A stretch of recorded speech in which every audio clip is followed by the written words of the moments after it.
There are conversations that shape how we live, conversations that help us navigate challenges of life, conversations that bring out the best in us. This is where we gather to help each other find the way and unleash our potential. Welcome to the Benjamin Zulu Globe. Psychologist, relationship coach, the one, the only Benjamin Zulu. Benjamin Zulu himself. Hello and welcome back to Benjamin Zulu Global Show. My name is Sylvia Kirimi and today we are diving into a sensitive yet crucial topic of why women leave and messages women give when they are trying to leave you.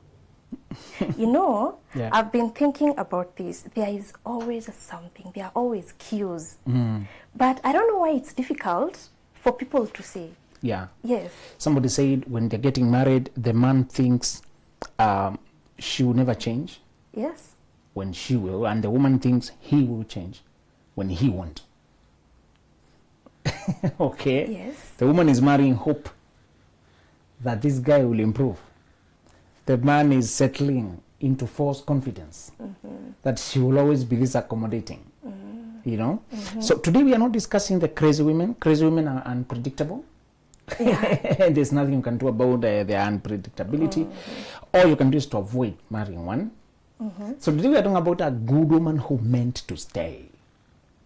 Or at the point she's leaving, what do you see? We're asking how you know she's tired. When you're frustrated a good woman to a place where she has now given up and she's on her way out, we want to give you the last warnings.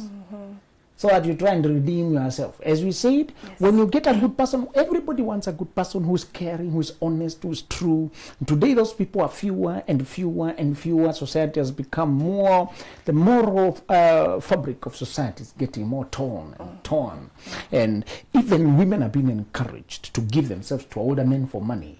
When they're young, they're being hunted by older people for money. They're being hunted by peers. They're being hunted, pressured by peers to show a life they have not yet earned. You know, it's not rocket science. If you live a life you cannot have earned at this age, where are you getting it from? You're exchanging something for it. You're exchanging your body for it, exchanging your future for it. So to get these people who are virtuous, who have maintained themselves, who are sensitive to their dignity is rare. And when you find one, although we all look for them, just want to tell you that they give you a taste of something you can't get without them. There's a curse of getting a good person. They take you to a place nobody else can take you. There's a problem of finding a good person. It's a double-edged sword. We all want that person who is that good, but we forget that they will also require you to measure up to their standard. You need to conduct yourself a certain way to maintain this to the end. They have requirements as well. They have a list as well. You know, and although you may fake that you are prepared in the beginning, and then when the rubber meets the road, you go back to your old self. You're going to lose this person, and when you lose them, you're going to look for their replacement in vain. You're going to know that better is possible. Those who don't know that better is possible, sometimes they think this is happiness. You know, you've had people who have obviously in chaotic marriages, obviously in things that are very pitiful. They say, I'm happy, I have no regrets, you know. Sometimes what people call happy is very subjective and very, you can't believe it. They're calling it happy. But you, when you've tasted true peace, true joy, true support, true stability, true safety, real management of a woman who knew how to hold things together, hold your life together, who had the wisdom to navigate out of chaos, who had the patience to hold during tough times. That's the woman we are talking about. So we're not talking about, we broke up, I'm getting someone else. Good people are not that easy to replace. In fact, good people come from the same human family, and they never go where their colleague was tortured. Good people come from the same human family. They know they won't do anything different than what that other good person did to you. If they learn that another person was here and they couldn't study, they don't wait for details. They don't wait for details. They know this place is hostile. They just know this place is hostile. Yes. And we're not saying you cannot change or turn around. It's possible, but it's very difficult. To take you a lot of time. You're better off behaving well the first time. Finding good women is hard the first time, and it's hard the second time, because midlife, fewer people are single. True. When you are younger, almost all of you are single. Your age group, you can easily show up at place where even they're saying this is Valentine's or this is whatever, and everybody there is single. When you reach midlife, Yes. other dynamics have kicked in. Children, career, your life has become a package. It's no longer just a person. When you're young, you're just a person. You come as you are. Yes. When you reach midlife, you don't come as you are. True. You have children, you have another life. I just want you to know that what you're describing today is not a casual matter that you can say women are many. It's not. It's these good people. It's also true about men. The men who mean well, who care, who have a heart, who keep their word, who lead, who control their feelings, who respect you in all mental states, who respect you when they're upset, respect you when they're anxious, respect you when they don't know, respect you when they don't understand. Those who respect and uphold your dignity in all mental states are very rare. Yeah. So the other side is true, but today now that we're focusing on women, let's start how to know when she's now being forced, you're pushing her away by your own behavior, and when you need to really examine your ways. Because when people are invested, they don't just jump out. They have a lot. There's a lot. They need to adjust a few things. So I want to tell you some of these behavioral cues. When you see them, know that she's on her way out. The first cue is that when she becomes more accommodating of your misbehavior. Previously, she used to be hurt. Previously, she would get hurt, angry, cry, plead, explain, try to get you to talk, try to invite, meet people, talk to you. Yes. Suggesting counseling, this and the other one. Good women have been making mistakes of marrying men who despise and insult wisdom, counseling, coaching, and yet they're getting into an institution that is very complicated, requires knowledge. We're not saying everybody needs Yes. counseling. We're just saying everybody needs wisdom from somewhere or other. Yes. But imagine a person who is swearing from the onset, nobody can tell me anything about my life. And you're marrying that person? Don't be naive now. Yes. Don't be naive. Sometimes it's a book that will save you. True. Sometimes a message you will listen that will save you. Sometimes a friend's wisdom will save you. Sometimes it's therapy. Sometimes it's a mentor. Sometimes you need wisdom from outside. Don't make this blunder of assuming small cracks. This is a small crack in character that is barely visible, Okay. but it widens with the time. Anybody whose ego is so big they can't accept to be corrected. The Bible calls it the king who cannot be admonished. His kingdom is doomed, even from the beginning. It is very easy to go wrong by yourself, even without other people attacking you. Yes. By just things you're blind to. Blind sight. Just your blind sight. Everybody has a blind sight. Areas you tend to go wrong and you don't know it. You don't know. It doesn't register. Yes. You need another person to hold a mirror and say, hey, you did it again. Yes. Hey, you're losing it again. Who will show you blind side when you're of that attitude? Nobody can tell me anything. It's going to be very difficult. It's a very common attitude, and people tend to think it's okay. It's not okay. You can't buy a car saying nobody can service my car. Yeah. We need help at some point. These things require maintenance. These things require refreshing. These things require to be rejuvenated.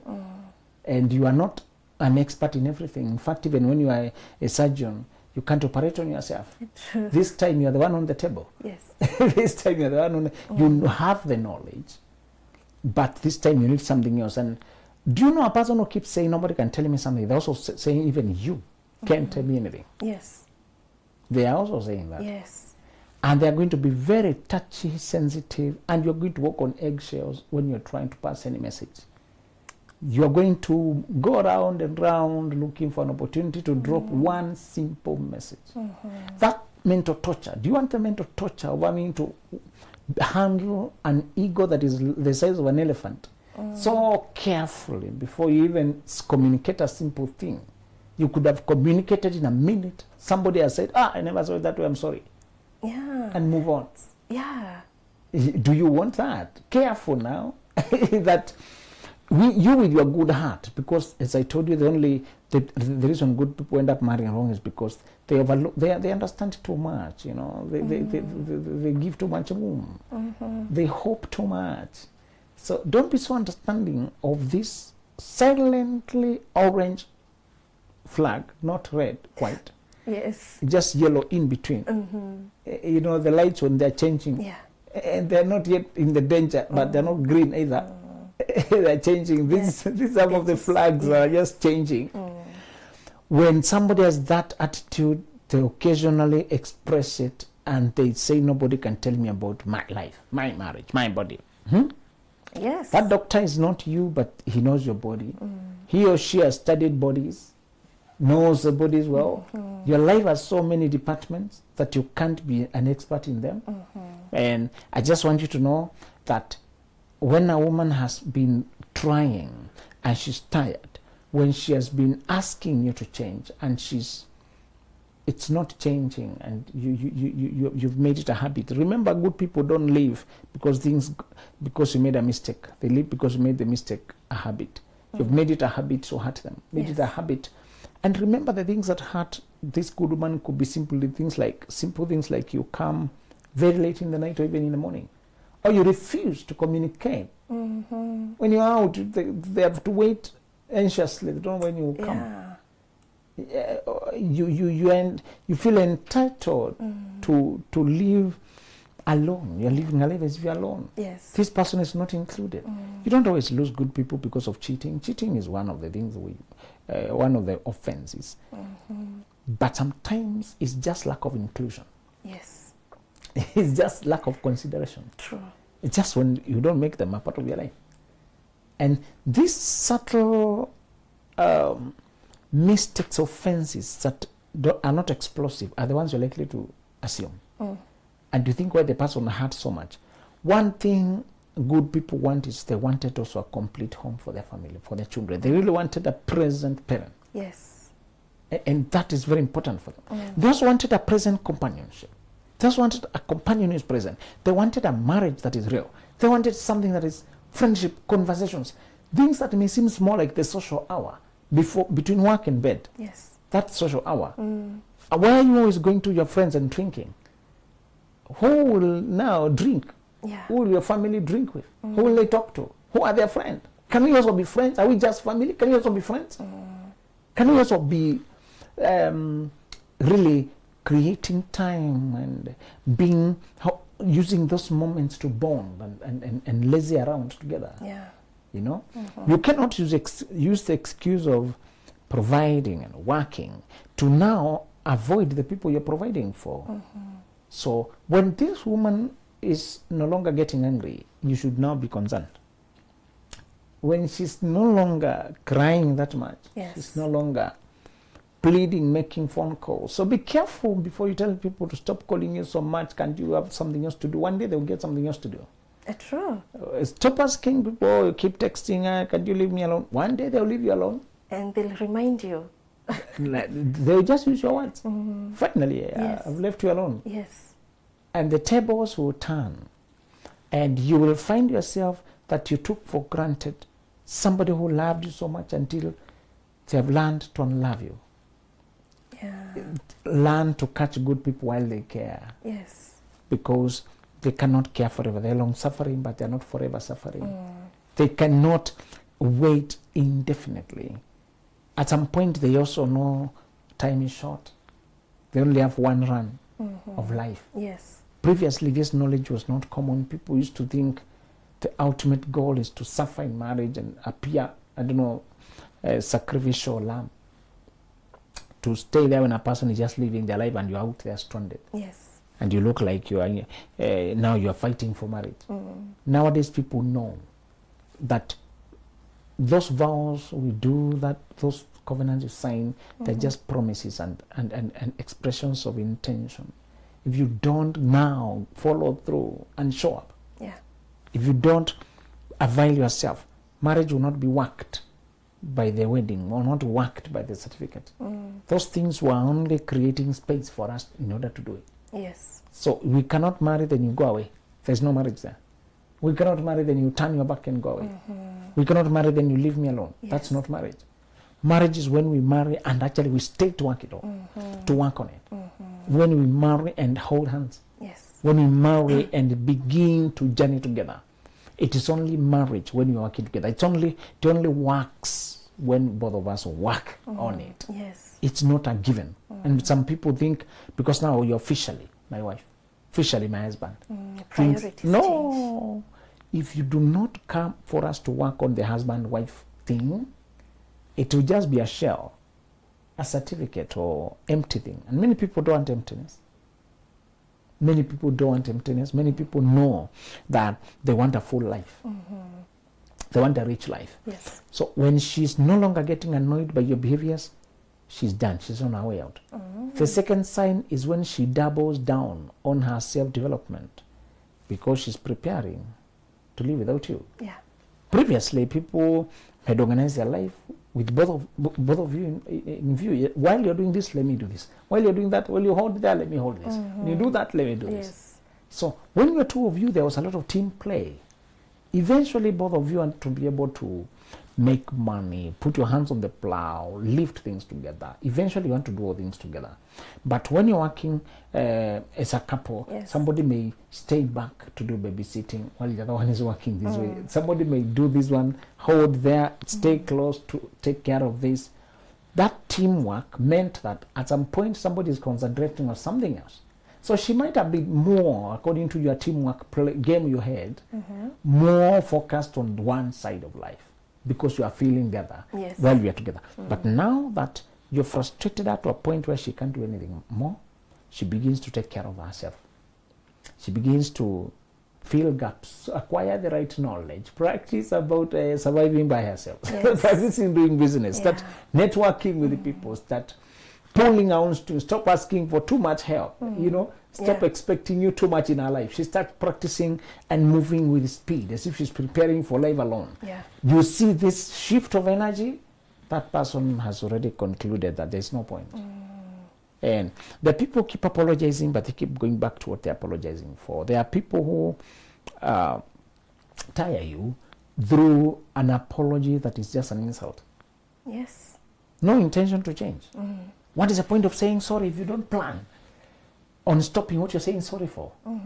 Many people just playing with your mind. So sometimes you may have been apologizing or not do it again or not do it, but you keep doing it again. Yes. So it becomes pointless to talk to you about it. So sometimes this woman may not be angry. She may calculate and realize this is a life you have already decided. I'm the one who is on the wrong, calling them mistakes, allowing you to say you slipped and fell. You found yourself. Yes. It just happened. And a lot of today, there are many women who are very money-minded. They just want the man's money. And they can stay just to be fed by man, even when they're being mistreated.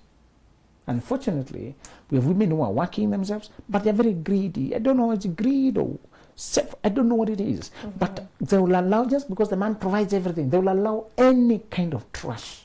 And stick around. You don't get it, and they will compromise principles, skip over process. They will cut shortcuts to be with a man who has money or man who's promising, or who can give them their life. The love of money, that greed for money, is the root of all evil, and it will pierce you through with many sorrows. Yes. These women are also very impossible to help because they cannot even produce. They can't use their own money to even get the solution they need. Everything must be paid by that other person. By the man. And now that is them, they need to take care of themselves. When they imagine that, they cringe. Yeah. And they will stay there until they are brought diseases, depression, even early grave. Because of that thing. I still don't have a name for it. You struggle because this woman is capable, fully capable. She's able-bodied, strong. Yeah. Many of them even have career. But you don't understand what is it with the man's money. I don't know what was conditioned in some people that the man and these are not the women we are discussing today. The woman we are discussing today can live on her own when she's starting life on a small scale. She'll start life on a lower grade and build slowly if she has to. But she will not agree to stay at a place that has no peace. Yeah. She will not agree to stay with a person who is very antagonistic to her well-being. Some people are very incompatible with your well-being. The moment you settle with them, you're also settling with chaos. So there's sometimes a woman will observe you and realize you have made silent decisions that you don't want peace. You can watch a person and the way they move, communicate, are silent decisions. Yes. That they don't want peace. Yeah. Because no sooner do you restore calm, they go out to create another chaos. Yeah. And a woman can observe and realize you are not a citizen of the country of peace. You behave like a foreigner. You behave like a fugitive every time we are calm. And are you aware that when people are very restless inside, they mistake excitement for happiness? Excitement for happiness. Oh, yeah. So they will pursue a pleasurable thing, even if it will result in chaos, but just that excitement is what gives them, makes them feel alive. An affair, a drink, a binge drinking, a gambling, something. Some people exist if you sit to look at them from outside, when you're not sucked in the drum, because sometimes people can't observe what they're married to because you're climbing and falling with them. Yes. Yeah. You never sit back to see the pattern. Some people have a very clear pattern of rise and fall, rise and fall, rise and fall, rise and fall. You can actually see it. It's impossible to spend 1 month calmly. Some people can't stay 1 month, can't stay 1 year, can't stay one job, can't stay one can't. Yes. They take thrill after thrill after thrill after thrill. You're trying to look for peace because you want to be stable, you want harmony, you want calmness. You want to thrive in marriage. Yes, you would like us to have continuity, routine, predictability, you want us to have a plan for our life. Yes. But there are people who, they must create a scandal. They must involve themselves with the wrong person. They must throw money in the wrong direction. Yeah. Yes. And if you step out, you can actually keep track and say for the last 2 years, this, that, this person is not conscious about it, but they are unable to coexist peacefully. They don't feel happy. Yeah. There are people who find peace boring. Yes. There are people who don't understand when it is calm. They are triggered. It's like living so much in war that when there is no war, it's when you are triggered. You find it weird. Yes. When you are children, we had so much chaos at home that chaos becomes the normal. It's when people are talking high tones, when they are screaming, angry, that's familiar. When you go to a place where it's just calm, you think it's suspicious, this is a setup, something you're cooking, this is not real, you sabotage it because you don't believe it. So your idea of normal subconsciously involves chaos. Yes. So when there's no chaos, this is not normal, this is not real. And you don't feel engaged with life. Yes. You must kick something up. That is what happens. Yes. When you find a person who is unable to coexist with peace, sometimes it's because they are conditioned, they have experienced so much drama, and they are not intentional in their healing. You may tell them, or if you cannot, they cannot be told. You save yourself. We said there are questions you ask your partner and there are questions you ask yourself. Questions you ask your partner. And questions you ask yourself. Yes, the ones you ask them is to dialogue, to brainstorm, to chart way forward. The ones you ask yourself is when you wonder, why? You want, just curious. When you are young, as a child, you are judged and given marks and graded for the questions you could answer. You answered questions correctly, you have 10 over 10. Excellent. Yes. When you grow up, you're judged by the questions you can ask, not the questions you answer. Oh, the questions you can ask. Yes, you're the one to ask now. Yeah. And when you ask questions, you are engaging your mind.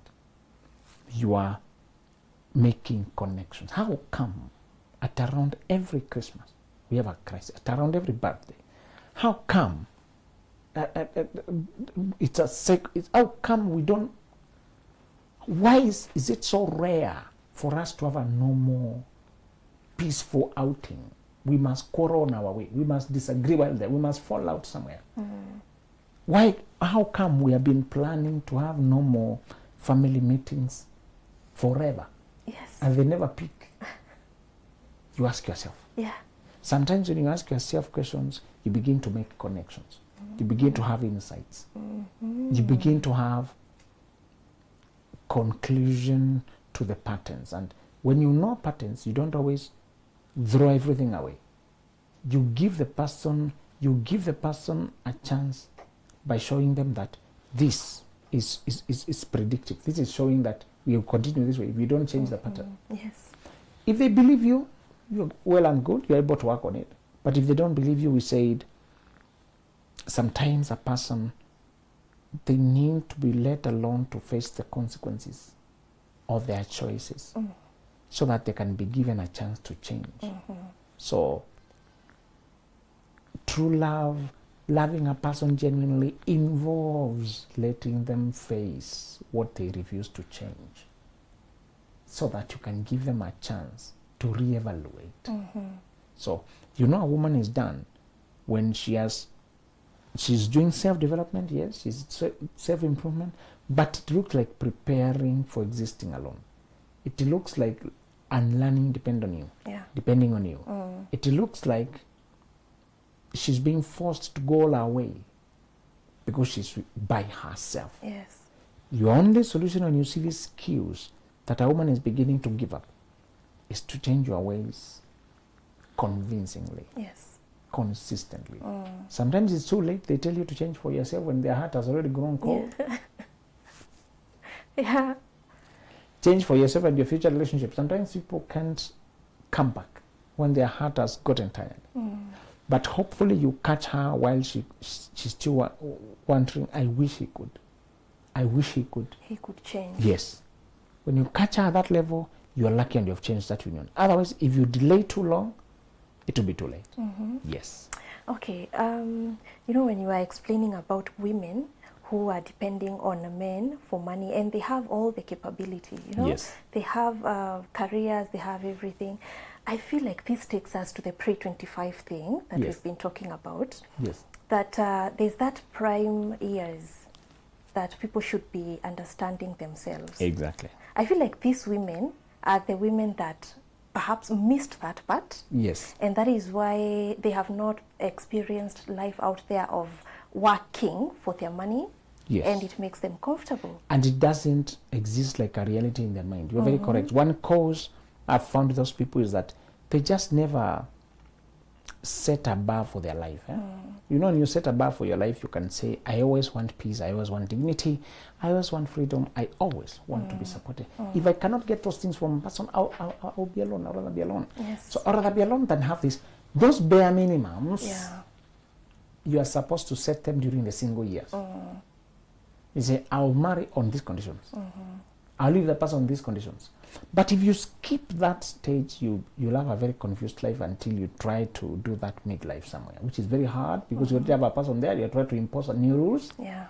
You know? George Orwell, the writer of The Animal Farm, said, it is the disaster of the half-educated to become informed so late after they have already committed to a painful way of life. If you only become half educated, you're educated in class, but you're not educated in your own life. If you only become half aware, Yes. and Sylvia, to close, there are some people, they tell you what they did with their life, you're traumatized. They set their foot on a college, on a university. They had the chance, on a high school, they had a chance to engage life on a high level. But they chose the half education of just knowing how to read, Yes. but not knowing how to live by themselves. They could not go all the way to get a skill, to get their hands on something. It seems like they're antagonistic Yeah. to faring well. And what George Orwell was saying is that they are so buffeted by life that somewhere in midlife they begin to see what they did wrong, what their true cost. By that point, what has happened?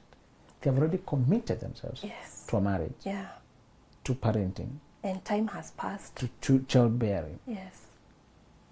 and some doors have closed. Some people used to pester you to come, they pay fees for you, have already left your life. Some things have closed, your mental capacities are not the same anymore. Just to say, if you get that impulse when you still have time to self-realize, seize it, because you may want to look for it when you're already committed Yeah. in a very painful path of life. Yes. Wow, amazing. That is so deep because women have been going through this a lot. And actually, when you were talking, I was thinking of someone who's gone through exactly what you're describing. And Yeah. When this woman just got tired, she left. And I believe the leaving, because it came as a surprise, yeah? Yeah. I believe it is something that she had planned for quite a long time. And it ends up that this man, who was now the big boss with all the ego and mistreating this person, I feel right now this is the person now who needs so much help. Because Yes. they need the person back, but the person is all gone. Exactly. Exactly. And you come to see that you became big because they are supporting you on the ground as Yes. a stabilizer. Yeah. When the stabilizer is gone, you may still look big, but you're unstable and you're vulnerable. Yes. Just to say, be careful that when good people support you and you look larger than life, that you don't look down on them. They will pull the rug right under your feet, Yes. and you're going to shake. Wow. Yes. Okay. Well, that is amazing. Thank you so much. To our viewers, we've been talking about this, and I would like to remind our viewers that we have a pre-25 conference at Utalii Hotel. Start early, fly high.